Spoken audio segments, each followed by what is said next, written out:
ایک حدیث ہے، اس پہ بھی ایک سوال ہے، وہ آپ سے عرض کر دیتا ہوں۔ میں اسی لیے یہ حدیث کی کتاب ساتھ لے آیا تھا کہ جو سوال انہوں نے پوچھا ہے اس کا جواب دے سکیں۔ حدیث یہ ہے کہ حضور صلی اللہ علیہ وسلم نے ایک آدمی کو حکم دیا کہ وہ دوبارہ وضو کرے، کیونکہ اس نے جو لباس پہنا ہوا تھا وہ ٹخنوں کے نیچے تھا۔ یہ حدیث انہوں نے پوچھا ہے کہ کہاں آئی ہے اور اس کا مطلب کیا ہے۔ یہ خود حدیثیں پڑھنے سے نا پھر یہی مصیبتیں بنتی ہیں۔ یہ خود احادیث کی کتابیں پڑھنے سے جو گمراہی آتی ہے نا وہ اس طرح کی ہوتی ہے۔ یہ ابو داؤد ہے، حدیث کی مستند کتاب ہے، صدیوں سے مسلمان پڑھتے پڑھاتے آئے ہیں۔ اور عطا بن ابی یسار رضی اللہ عنہ کہتے ہیں، حضرت ابو ہریرہ رضی اللہ عنہ سے روایت کرتے ہیں کہ بینما رجل یصلی، ایک آدمی نماز پڑھ رہا تھا اور مسبلا ازارہ، اس کی جو شلوار تھی یا جو کچھ اس نے باندھا ہوا تھا چادر وغیرہ وہ ٹخنوں سے نیچے تھی۔ اذ قال له رسول اللہ صلی اللہ علیہ وسلم، حضور اقدس صلی اللہ علیہ وسلم فرمایا اذهب فتوضا، جاؤ اور وضو کر کے آؤ۔ فذهب فتوضا، وہ گیا اور وضو کر کے آیا۔ ثم جاء، پھر وہ حاضر ہوا۔ ثم قال اذهب فتوضا، حضور صلی اللہ علیہ وسلم نے دوبارہ اس سے کہا، اس کی شلوار کو ٹخنوں سے نیچے دیکھ کے کہ جاؤ اور وضو کر کے آؤ۔ فذهب فتوضا، وہ گیا اور پھر اس نے وضو کیا۔ ثم جاء، پھر وہ آیا۔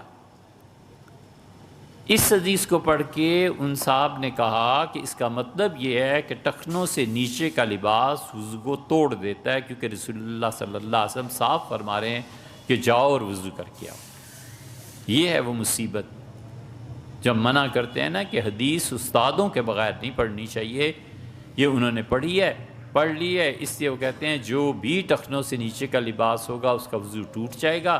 اگر اسی پہ وضو ٹوٹنا ہے تو اس وقت دنیا میں لاکھوں نہیں کروڑوں ایسے ہیں جو ٹخنوں سے نیچے کی پینٹس پہنتے ہیں، جینس پہنتے ہیں، ان سب کی نماز کیا وضو بھی نہیں ہوتا پھر۔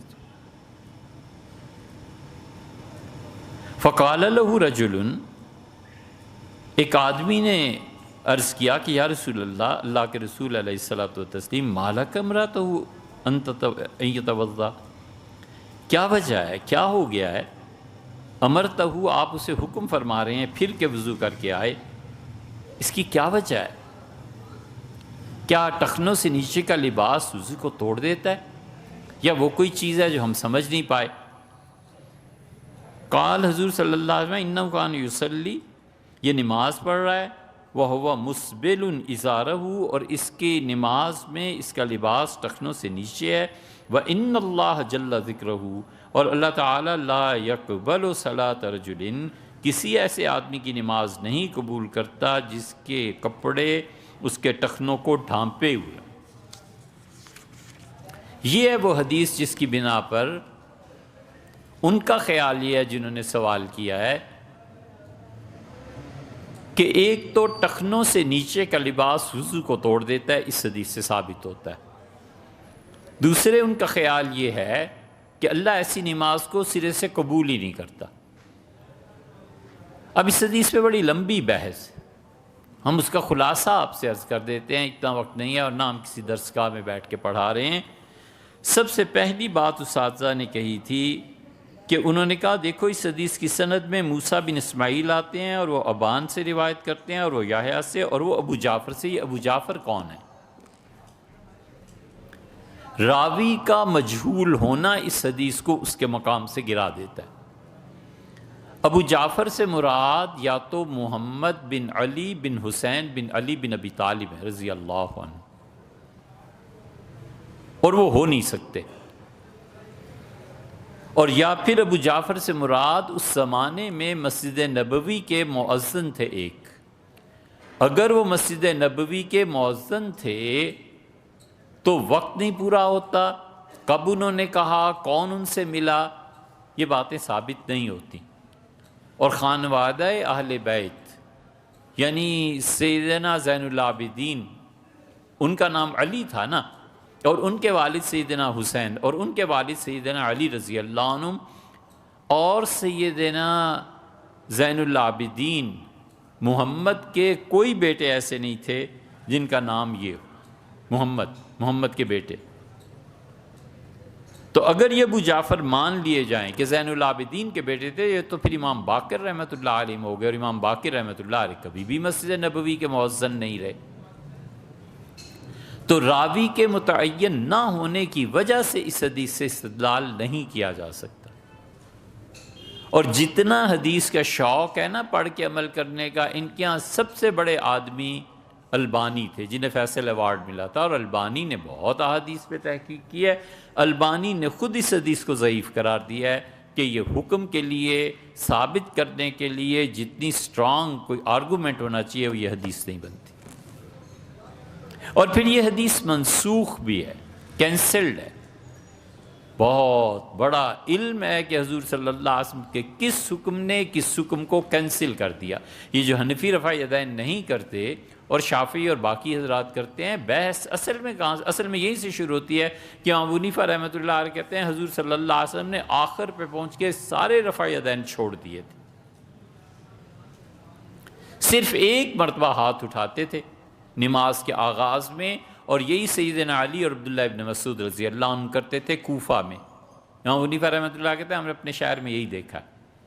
اہل تشیع کے نزدیک وہ کہتے ہیں کوئی حدیث کینسل نہیں ہوئی، حضور صلی اللہ علیہ وسلم ہاتھ اٹھاتے تھے پہلی مرتبہ، پھر دوسری مرتبہ رکوع میں جاتے ہوئے، پھر تیسری مرتبہ جب رکوع سے اٹھتے تھے، پھر چوتھی مرتبہ دونوں سجدوں کے درمیان، پھر پانچویں مرتبہ جب رکوع سے اٹھتے تھے تو رسول اللہ صلی اللہ علیہ وسلم سجدے سے اٹھ کے کھڑے ہوتے تھے۔ یہ پانچوں احادیث اپنی جگہ پہ موجود ہیں، کسی نے کسی حکم کو کینسل نہیں کیا۔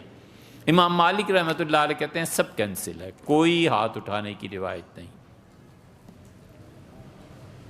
یہ وجہ ہے ہمارے نزدیک یہ حدیث کینسلڈ ہے، منسوخ ہے، اور منسوخ ہونے کی وجہ یہ ہے کہ صحابہ کرام رضی اللہ عنہ ہمارے، یہ اگلی حدیث آپ دیکھیں تو بات کو واضح کر دیتی ہے۔ یہ ہے صحابی کی فقاہت۔ ایک صحابی ہے بڑا اچھا حافظ ہے، اس کا حدیثیں بیان کرتا ہے بالکل ٹھیک ہے، لیکن وہ سمجھتا بھی ہے یا نہیں، سمجھ میں فرق پڑ جاتا ہے۔ جو سمجھ خدا نے سیدنا علی اور عبداللہ ابن مسعود رضی اللہ عنہ کو دی تھی، وہ سمجھ حضرت ابو ہریرہ رضی اللہ عنہ کی تھوڑی تھی۔ حضرت ابو ہریرہ رضی اللہ عنہ بہت بڑے راوی ہیں۔ انہوں نے کہا کہ گرم پانی نہ، انہوں نے کہا کہ آگ پہ پکی ہوئی چیز کھانے سے وضو ٹوٹ جاتا ہے،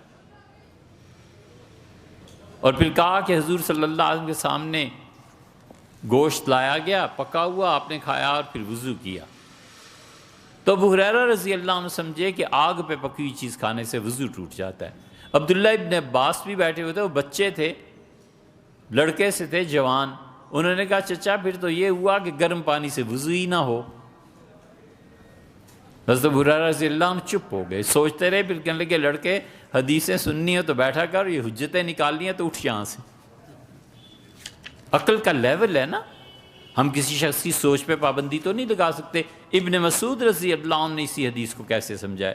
انہوں نے کہا سمعت رسول اللہ صلی اللہ علیہ وسلم، میں نے حضور صلی اللہ علیہ وسلم سے سنا، یقول، آپ فرماتے تھے کہ من اسبل ازارہ فی صلاتہ، جس شخص نے نماز میں اپنا لباس ٹخنوں سے نیچے رکھا، خیلا، اور وہ متکبر ہے اس وجہ سے، غرور کی وجہ سے، فلیس من اللہ جل ذکرہ فی حلم ولا حرام، اس آدمی کی نماز کوئی بھی قبول نہیں ہوتی، کہیں بھی پڑھے۔ ابن مسعود رضی اللہ عنہ یہ سمجھے کہ وہ شخص جو اپنا لباس غرور، فخر، تکبر کی وجہ سے ٹخنوں سے نیچے رکھتا ہے، وہ نماز اللہ کے ہاں اس درجے کی قابل قبول نہیں ہے جتنا کوئی غیر متکبر انسان، چاہے اس کی شلوار ٹخنوں سے نیچے ہی کیوں نہ ہو، اللہ اس کی نماز کو زیادہ قبول کرتا ہے، اس کی کم کرتا ہے۔ لیکن کیا کسی حدیث میں آیا ہے کہ یہ نماز کو لوٹائے؟ حضور صلی اللہ علیہ وسلم اس شخص کو بھی 2 مرتبہ کہا وضو کر کیا، یہ نہیں فرمایا کہ نماز کو لوٹا۔ اگر وضو حقیقت میں ٹوٹ گیا تھا تو پھر نماز کا کیوں نہیں حکم دیا؟ انہی احادیث کے پیش نظر حنفی فقہا، عالمگیری وغیرہ، وہ سب کہتے ہیں کہ اگر کوئی شخص ٹخنوں سے نیچے کا لباس پہنتا ہے کوئی حرج نہیں ہے، جب تک کہ وہ متکبر نہ ہو، مغرور نہ ہو۔ ہمارے زمانے میں جو بائیڈن بھی وہی پینٹ پہنتا ہے جس کے سویپر پہنتا ہے، وہ تصور ہی نہیں رہا، وہ تھا جب تھا۔ تو اس لیے احادیث کو خود پڑھنے کے بجائے اساتذہ سے پڑھنا چاہیے۔